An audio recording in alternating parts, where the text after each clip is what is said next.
आमेन. तर बायबल सांगतो, स्तोत्रकर्ता काय म्हणतो, मी तुझा शोध असा करत आहे. बघा कसा, का करत आहे, कारण जसं एक निर्जल आणि कोरडं आणि बरड ठिकाणी जसं एक व्यक्ती तडफडते, म्हणजे प्रार्थना नाही तर कोरडेपणा आणि बरडपणा आणि निर्जलपणा त्याला जाणवणार. तर पॉईंट नंबर 3 आहे, तुम्हाला कोरडं, निर्जल आणि बरडपणा तुमच्या जीवात जाणवणार जर का प्रार्थनाहीन जीवन तुमचं असेल तर. मी पुन्हा सांगतो, जर का प्रार्थनाहीन जीवन आपलं असेल तर आपल्याला कोरडेपणा आणि बरडपणा जाणवणार. येस. मग तुम्ही किती लोकांशी गप्पा मारा तरी तुम्हाला कोरडं, बरड आणि निर्जळ जाणवणार. तुम्ही किती स्नॅपचॅटवर जा, फोटो टाका, फोटो काढा, स्टेटसला ठेवा, किती हा हा करून काहीही करा, बिल्ट दाखवा, काही करा, तरी तुम्हाला ते कोरडं आणि बरड आणि निर्जळपणा जाणवणारच. कारण ती एकच गोष्ट, त्याच्या एकच गोष्टीद्वारे तो कोरडेपणा, निर्जलपणा आणि बरडपणा मिटू शकतो, आणि ते म्हणजे पवित्र आत्म्याच्या अभिषेकाद्वारे. हालेलुया. आमेन. येस, तुम्ही योग्य ऐकलेले, बरोबर. बाकी कशानेही तो कोरडेपणा आणि निर्जलपणा मिटणार नाही, बरडपणा मिटणार नाही. म्हणून जेव्हा तो म्हणतो की प्रार्थना नाही तर मला असं जाणवतोय, ही पुष्कळांची परिस्थिती आज आहे. म्हणून हे एक्सप्लेन करतं, तुमच्या स्टेटसवरती तुमचे फोटो का असतात. ह्याच्यानी सिद्ध होतं तुम्ही तासनतास लोकांबरोबर गप्पा का करता, मारता फोनवरती का कशाबरोबर. ह्याच्यानी बरोबर कळतं की ह्याच्यानी कळतं की का बरं तुम्हाला ह्या सगळ्या गोष्टींची गरज आहे. कोणत्या?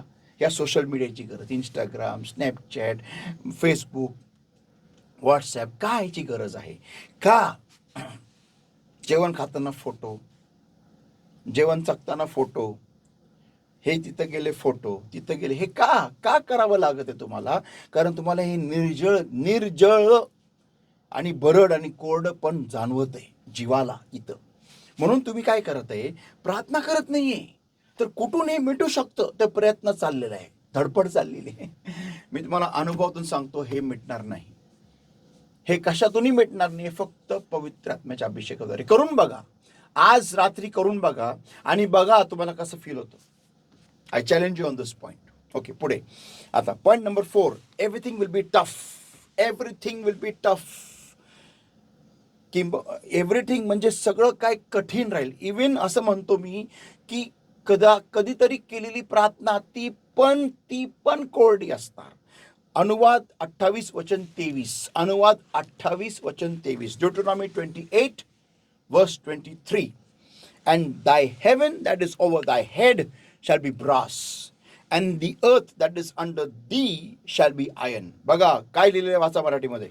आणि तुझ्या डोक्यावरले तुझे आकाश पितळ असे होईल, व तुझ्या खाली आहे ती पृथ्वी लोखंड अशी होईल. हा, आणि तुझ्या डोक्यावरले तुझे आकाश. प्रत्येक व्यक्ती स्वतःचं आकाश घेऊन चालतो. म्हणजे स्वतःची कनेक्टिव्हिटी घेऊन चालतो, लक्षात ठेवा. आणि ती काय राहील, पितळ अशी होईल. पितळ म्हणजे तुम्हाला जाणवेल की तुमची प्रार्थना वर जातच नाहीये. तुमची प्रार्थना आपट्याने परत खाली येते, आपट्याने परत खाली येते, आपट्याने परत खाली येते, आपट्याने परत खाली येते, आपट्याने परत खाली येते. तुम्हाला जाणवेल की देव माझी प्रार्थना ऐकत नाही. का? कारण तुम्ही प्रार्थना नीट करतच नाहीये. तुमची प्रार्थना ही कधीतरी असणारी प्रार्थना आहे. संकट आलं की देवा, ही प्रार्थना आहे. देवाला अशी प्रार्थना नाही आवडत. देवाला अशी प्रार्थना, देवाला कशी प्रार्थना आवडते माहिती का? जी रोज त्याच्या ठाई रवमान होण्यासाठी बसलेला व्यक्ती, त्याच्यावर प्रेम करण्यासाठी बसलेला व्यक्ती, त्याच्याकडून भरून घेण्यासाठी बसलेला व्यक्ती, देवाला अशी प्रार्थना आवडते. आमेन, आमेन. तर प्रत्येक गोष्ट तुमच्या पायाखालची जमीन ही लोखंड अशी राहील. म्हणजे तुम्ही काही करायला घ्याल, अभ्यास म्हणा, काम नोकरी म्हणा किंवा धंदा म्हणा, कुठे काही करायला जाल, अपयश अपयश अपयश, कुठेच यश लाभणार नाही. का? कारण ते पायाखाली जमीन आज लोखंड झाली, लोखंड. एका शेतकरी जमीन जर का पायाखालची लोखंड झाली तर त्याला विचारा, त्याला पेरणी नांगरणी करता येईल का, त्याला पेरणी करता येईल का, तो बियाणांचा विचार तरी करू शकेल का? नाही संत. लक्षात ठेवा, तर प्रत्येक गोष्ट मुश्किल राहील, प्रत्येक गोष्ट. पास होणं मुश्किल राहील, ॲडमिशन मिळणं मुश्किल राहील, कॉलेजमध्ये जाणं मुश्किल राहील, फी भरणं मुश्किल राहील, अभ्यास करणं मुश्किल राहील, नोकरीला जाणं मुश्किल राहील, नोकरी मिळणं पण मुश्किल राहील, नोकरीमध्ये उत्कृष्ट काम करणं मुश्किल राहील. सगळ्या गोष्टीमध्ये अडीअडचणी, इकडं जा अडीअडचणी, ही नोकरी सोड तिकडं जा अडीअडचणी, इथून निघालं तिथं गेला अडीअडचणी, तिथं जायच्या आधीच अडीअडचणी, एक पण नोकरी नीट लागणार नाही, एक पण यश नीट मिळणार नाही, सगळं नुसतं अडीअडचणी. प्रत्येक वेळेस नुसती अडीअडचणी. प्रार्थना करून बघितली का? तुम्ही ह्याला चिठ्ठी लिहा, त्याला प्रार्थनेची विनंती सांगा. तुम्ही स्वतः प्रार्थनेला बसले का? बसून बघा ना. देवासमोर नम्र व्हा, देवासमोर नम्र व्हा. अहो, तुमच्या घरी ज्यांनी तुम्हाला कर्ज दिलंय ते कर्जदार येऊन तुमचं दार तोडत आहे आता. नम्र होऊन जरा प्रार्थनेला बसा ना. इकडं तिकडं काय तुम्ही प्रयत्न करत आहात? जरा थोडंसं नम्र व्हा ना, गुडघ्यावर जा, प्रार्थनेला बसा ना. सगळीकडे नुसतं विरोध. कारण का? तर डोक्यावरील आकाश हे पितळ झालेलं आहे आणि पायाखालची जमीन हे लोखंड झालेलं आहे. It's time to wake up. बस झाला आता. वेळ आलेली आहे, उठायची वेळ, जागृत व्हायची वेळ आलेली आहे. सगळीकडे नुसतं मुश्किल. Point number 4. आता पॉइंट नंबर 5. रोमकरासपत्र 10 अध्याय वचन 17. रोमकरासपत्र 10 अध्याय वचन 17. Romans 10:17. Romans 10 verse 17. So then faith cometh by hearing, and hearing by the word of God. Hallelujah. तर विश्वास वार्ता ऐकण्यावरून होतो आणि वार्ता ऐकणे ख्रिस्ताच्या वचनाच्या द्वारे होते. Amen. पॉइंट नंबर 5, आणि ते म्हणजे जो व्यक्ती प्रार्थनाहीन जीवन जगत असतो त्या व्यक्तीच्या ठाई तुम्हाला कधीही विश्वास आढळणार नाही. संशय आढळेल, भय आढळेल, शंका आढळेल, अनेक प्रकारचे अविश्वास आढळतील, अनेक प्रकारचे नकारात्मक बोलणं आढळेल, पण तुम्हाला त्या व्यक्तीच्या मुखातून कधीही सकारात्मक गोष्टी आणि विश्वास मुळीच आढळणार नाही. कारण जोडलेली जी प्रार्थना आहे, कनेक्टेड जी प्रार्थना असते ना, कनेक्टेड, त्या प्रार्थनेचा डायरेक्ट त्याचं परिणाम, डायरेक्ट रिझल्ट असतो विश्वास. येस, जो व्यक्ती पवित्र आत्म्याने जोडलेली प्रार्थना करत असतो त्या व्यक्तीच्या ठाई तुम्हाला नेहमी विश्वास आढळणार. येस, तर जो व्यक्ती प्रार्थना जुडलेली करत नाही किंवा प्रार्थनाहीन जीवन जगत असतो, एक लक्षात ठेवा, देवाशी न जोडलेली प्रार्थना आणि प्रार्थनाहीन जीवन हे दोन्ही सेमच आहे. जी प्रार्थना अभिषेकाने भरलेली नाही आणि प्रार्थनाहीन जीवन दोन्हीही सेमच आहे. लक्षात ठेवा संत हो, त्या दोन्ही गोष्टींमध्ये, दोन्ही प्रसंगामध्ये तुम्हाला त्या व्यक्तीच्या मुखातून कधी विश्वास निघताना आढळणार नाही. ओके, तर पॉइंट नंबर 5 आहे की विश्वास मिळणार नाही, विश्वास नसणार. प्रार्थनाहीन व्यक्तीच्या जीवनामध्ये तुम्हाला कधीच विश्वास मिळणार नाही. आणि 6वा मुद्दा, शेवटचा मुद्दा, ते म्हणजे मत्ती 12 आणि वचन 43 ते 45. Matthew 12 everybody and verses 43 to verse 45. मत्ती 12 वचन 43 ते 45. When the unclean spirit is gone out of a man, he walketh through dry places, seeking rest, and findeth none. Then he saith, I will return into my house from whence I came out. And when he is come, he findeth it empty, swept, and garnished. Then goeth he and taketh with himself 7 other spirits more wicked than himself. And they enter in and dwell there. And the last state of that man is worse than the first. Even so it shall be also unto this wicked generation. वाचा मराठीमध्ये. पण जेव्हा अशुद्ध आत्मा माणसातून बाहेर निघून जातो तेव्हा तो पाणी नसलेल्या जागांमधून विसावा शोधित जातो, पण त्याला तो मिळत नाही. तेव्हा तो म्हणतो, जेथून मी निघून आलो त्या माझ्या घरात मी जाईन. मग तो आल्यावर ते रिकामे व झाडलेले व शृंगारलेले असे त्याला आढळते. नंतर तो जाऊन आपल्याहून अधिक वाईट असे दुसरे 7 आत्मे आपल्याबरोबर घेतो आणि ते 7 आत शिरून तेथे राहतात. मग त्या माणसाची शेवटली दशा पहिल्यापेक्षा वाईट होते. तसेच या दुष्ट पिढीलाही होईल. आमेन. तर सांगतो हो, 7वा मुद्दा हा आहे की जो व्यक्ती प्रार्थनाहीन जीवन जगत असतो त्या व्यक्तीच्या जीवनामध्ये मला दुष्टात्म्याचं पछाडणं दिसून येईल. तो व्यक्ती दुष्टात्म्याने पछाडला जाईल. ज्यावेळेस तो व्यक्ती ख्रिस्तात येतो तर तिची जागा, तिचे जे जीवन आहे, त्याचा जीव जो आहे तो शृंगारलेला, साफ स्वच्छ आणि शृंगारलेला असतो. मग त्या व्यक्तीचं कर्तव्य असतं त्या व्यक्तीने स्वतःला अभिषेकाने भरावं, वचनाने भरावं, ती जागा रिकामी नाही ठेवावी. पण ज्यावेळेस तो एक करतो त्यावेळेस तो व्यक्ती दुष्टात्म्याने पछाडला जाईल आणि त्या व्यक्तीची परिस्थिती पहिल्यापेक्षाही वाईट होईल. म्हणून सांगतो, आज उत्तेजन मिळून घ्या आणि ते म्हणजे प्रार्थनामय जीवनाची सुरुवात करा. प्रार्थनेला बसा, पवित्र आत्म्याला म्हणा, पवित्र आत्म्या मला भर, मला तुझी गरज आहे, मला तुझी गरज आहे, माझ्या जीवाला तुझी गरज आहे. तुझ्या पाण्याने मला भरून भिजून चिंब कर, मला भरून काढ. पवित्र आत्मा ये, ही प्रार्थना करा संत हो. आणि बघा तुमचं जीवन किती स्मूथ होऊन जाईल, किती मखमली होऊन जाईल. तुम्हाला कोणतंच अडखळ नसणार. तुम्ही जिथं जाल तिथं यश तुम्हाला मिळेल. जे बोलाल ते घडेल आणि जे अशक्य आहे तुमच्या जीवनामध्ये शक्य केलं जाईल. हालेलुया. लेट्स प्रे everybody. Thank you, Lord my God, for your word that came to us alive. Blessed Lord my God, I seal this word in the hearts of the precious blood, precious oil, and the fire of the Holy Spirit. Every yoke of darkness that's trying to bind and that's trying to take away this word, Lord, I bind and destroy it, comes with the fire of the Holy Ghost, name of the Lord Jesus Christ of Nazareth right now, and I command a power of darkness in the name of Jesus.